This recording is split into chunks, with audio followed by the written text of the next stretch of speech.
Hey, what's up, y'all? Brandon, over here, right in the middle. Let's start here. It was at the Battle of the Brandons, right? And then they announced the winner, Brandon, and there seemed to be a little bit of confusion. I guess, did you have to wait till the last name, or when did you realize like you had won? Bro, I don't know. I thought I got ripped off. Like, I didn't realize I won until my coach grabbed me. I honestly thought I got ripped off. I was like, when they read that like 49-46 scorecard, I was like, wait, what the fuck? And yeah, I thought I got ripped off. So I was like pissed for a second, and then I realized I'm like, oh wait, I won. We're good. Never mind, I'm cool. Yeah, but I guess I realized it when Herb raised my hand. And talk to me about the scoring of the fight. A lot of people thought you were up by a lot. Some of the scorecards saw it a little closer. In your mind, how did the fight play out, and did you feel like you were winning most of the rounds? Yeah, I thought I won 4 rounds, but you never know, bro. I'm over here trying to score while fucking getting punched in the face. Like, I really didn't know, so I guess that's not really my job, but I was just leaning on my corner. My corner was like, you're up 2. And then once that 3rd round happened, I thought I won that too, or I think they told me I won that, and I was like, cool, I think we got this in the bag. Time to like pick up the pace or whatever it is and kind of go from there. Yeah, and you spoiled the party, right? A lot of people were already thinking that, Brandon Moreno was going to win, and then they were going to have that fight again with Pantoja. And, again, it's in Mexico, his home country, and you go in there and spoil the party. What was that like? And, yeah, overall, just what was it like to kind of be, short notice? Like, bro, me and Marab are the biggest Mexicans out here. No, I'm just playing. I'm going to continue spoiling parties. UFC 301, I'm going to fight Pantoja, and I'm going to take his belt in his hometown in Rio de Janeiro, and we'll keep spoiling parties. After I win that belt, I'll defend my belt in Denver, Colorado. And to that, what would you say to people that say, like, okay, we literally just saw that fight? Like, what's different from that fight till, like, a few months later, 301 in Rio de Janeiro? You've seen it. I made adjustments in 6 weeks, 5 weeks, whatever it was. It was 5 weeks because I hurt my hand. I couldn't get back into training. I had a 5-week training camp for that. 5 weeks, I made a bunch of adjustments. I didn't get held down. Brandon Moreno tried to slow me down, slow down the pace, hold me down, keep me down. They ain't going to hold me down no more, bro. I guess, how do you celebrate this one? I'm going to stay in Mexico, hang out with my girlfriend, and I'm going to adapt, and I'm going to be one of the people, bro. I'm moving here.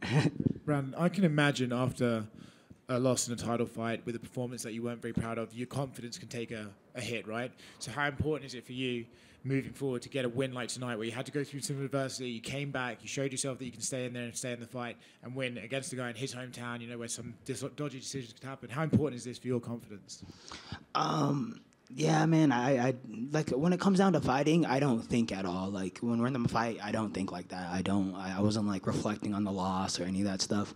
I was just like, all right, this is what we do. This is I've said it in interviews before, but I overthink everything in life. I probably overthink so many situations that fighting's the only place that I could be free of my thoughts and just kind of go and turn off my brain a little bit and go. I feel like that's the obsession, and that's why I love it, is just because this is the only time I can shut off my brain and just be myself and just go and be free, So I wasn't thinking, but, before the fight, taking the fight, all this stuff, I was like, damn, was this a dumb decision? Was this stupid? I'm going to enemy's territory.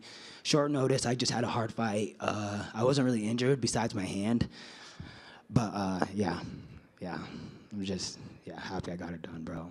Congrats, man. Carlos Mastache de Superluchas. La división mosca se está moviendo muy poco, realmente solo está dejando espacio para revanchas. ¿Es realmente lo que debería de continuar o piensas que alguien más te puede estar siguiendo ahí? The flyweight is not moving that much. It's just looking like for rematches. What do you think that it could be your future in the division? I'm going to be the champ. That's the future. The future is the Raw Dog Royval is going to be the champ, and then I'll fight anybody, bro. I'll fight number 10. I don't really care. But I'm going to be the new champion, and I messed up. I dropped the ball. You guys seen in 5 weeks me correct those mistakes, and I'm only going to get better in these by UFC 301. Voy a ser campeón. Obviamente esta pelea fue complicada, tuve algunos errores, pero en 5 semanas ya voy a haberlas mejorado y obviamente que me veo como campeón en un futuro a corto plazo. ¿Qué fue lo que cambiaste en esta pelea? En la primera que tuvieron, realmente saliste prácticamente desbocado a acabarlo rápidamente. Ahorita estuviste como que más pensativo, lo adivinaste, le dejaste poco espacio para hacer las cosas.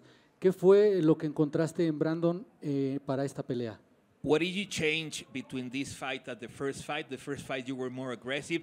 This time you were more patient, waiting a little bit more for spaces. Tell us a little bit what is the most important thing that changed between this fight and the first one? I wasn't trying to be patient. I actually really wanted to be super aggressive in that fight. Sorry. I wanted to be super aggressive during that fight.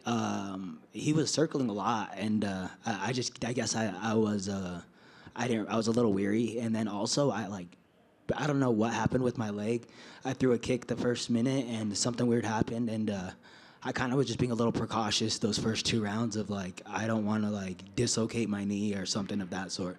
So it was just a weird situation right off the bat where I kind of had to depend on my jab. Mi plan era salir agresivo, pero durante ese primer asalto hay una patada que me conecta a Brandon que siento que me toca y dije, pues bueno, voy a tratar de ser pues un poco más cauto a la hora de escoger. No quiero que se me lesione la rodilla en esta pelea y afortunadamente encontré la manera de derrotar a Brandon Moreno. Buenas noches. Buenas noches. Oye, con tu victoria de este día, ¿consideras que terminaste prácticamente con las ilusiones de Brandon Moreno de llegar al título y las tuyas, en qué medida crecieron de ser campeón? With this win, do you think that you finish Brandon Moreno illusion to become a champion again? And how much is your illusion to become a champion? It's not illusion. It's going to happen. I'm going to be the champion. I have confidence in Brandon Moreno too, man. That kid has heart. I feel like I'm a hard matchup for anybody, especially on short notice. He had a Amir Albazi, which is whatever. There's no danger factor when you fight Amir Albazi. You don't finish anything. Then you go switch to a killer. That's a hard adjustment to go by. So I don't think that takes out anything away from Brandon Moreno. It's just a rough matchup for him, you know. No creo que sea una ilusión, yo realmente estoy seguro que voy a ser campeón, pero creo que Brandon Moreno también tiene mucho que dar dentro de la división, sabemos que estará de regreso, que es alguien experimentado y pues no le quitaría mérito a Brandon Moreno en su futuro. ¿Y cómo te sentiste con el recibimiento del público? ¿Cómo superas que la gente estaba en contra tuya? How do you feel about the crowd? How do you manage to don't get distracted with all the yelling in the crowd? I don't care, bro. I just come to fight. It don't matter. I feel like if I was fighting anybody that wasn't Brandon Moreno, that crowd would go for me. So I kind of just had that in my head anyways. They're chanting, "Let's go, Brandon," and I just forgot that they weren't going for me. Pues bueno, realmente es algo que no me importa. Yo estoy seguro que si hubiera peleado contra cualquier otra que no fuera Brandon Moreno, me hubieran aplaudido a mí. Yo traté de engañarme a mí mismo. Yo escuchaba en el público los gritos de vamos Brandon, y yo decía, bueno, pues es para mí. Gracias. Hola, Jorge de ESPN Deportes. ¿Qué mensaje tienes para esas personas? Al final de la pelea tuviste un mensaje pues, muy bonito para los mexicanos. ¿Qué mensaje tendrías para esas personas que te apoyaron con la decisión de tu victoria? At the end and the interview, you say a great message to all of Mexican crowd. Can you send another message to the Mexican crowd that was supporting you for this fight? Yeah, man. I feel like I got a lot more support from the Mexican people than I expected, but I feel like Mexican people are known for just having that heart, having the corazón, but having that heart, man. And I feel like I bring that every time. You watch the Mexican boxers, which are like my favorite boxers, is just they push a pace, they throw a lot of punches, they'll stay in your face the whole entire fight. I think I threw close to 500 punches that fight. I walked Moreno down the whole entire time, and it's like I really wanted to go out there and honor the Mexican people. And my favorite attribute about them is just that Mexican spirit, that fighter spirit. And I said that in that post-fight interview, and I just believe that to the fullest. Me sorprendió el apoyo de varios gente apoyándome. Yo creo que se entienden conmigo por mi estilo de pelea. El estilo de la pelea del mexicano pues es guerrero, es de ir hacia adelante. Yo lo hice en esta pelea, lancé más de 500 golpes, entonces demostré precisamente ese espíritu y ese corazón que tienen los peleadores mexicanos y por eso creo que me gané su respeto. Brandon, back here. First of all, congratulations. Thank you, brother. After the first round, the second round, you were pointing out your left leg, you were pointing out your left knee. What exactly happened? I missed the kick like a minute in, and I don't know what happened. Like it just like made a weird clicking noise, and then when I put my leg down, it got like shaky. So every time I put my leg down, it got shaky, and that happened the whole entire fight. Like that never went away. That feeling never went away. I heard Safe Sayud, Brandon Moreno's coach, say something, and I was like, "Yo, bro, can you keep it down for a second? Let him work." But I don't know what happened. I really don't. But something weird happened. It made a weird clicking noise, and then it wasn't like stable for a little bit.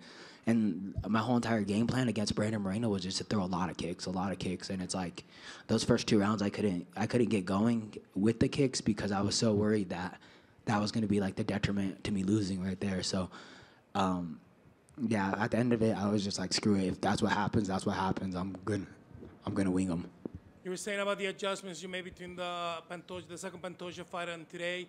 How important was Coach Montoya for these adjustments and for the adjustments today? Because every single round you were just better tonight. Yeah.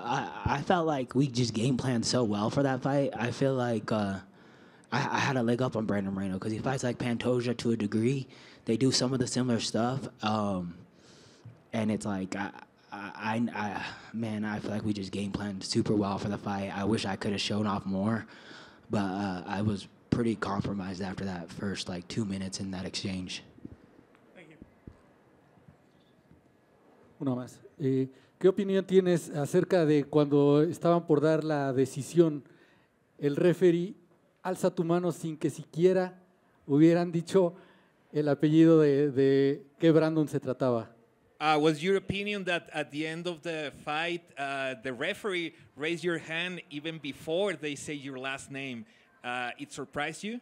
No, Herb knows what's up. Herb saw that shit. He was like, "Yo, this fool's trying to hold on for dear life." Yo, Herb had my back in there. Herb loves a fight, bro. No, I'm just playing.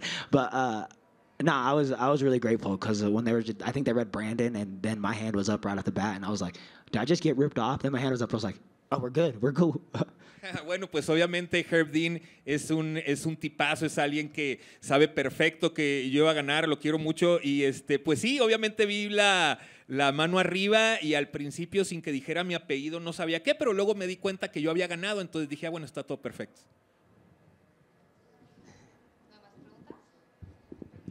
Gracias, tengas buenas noches.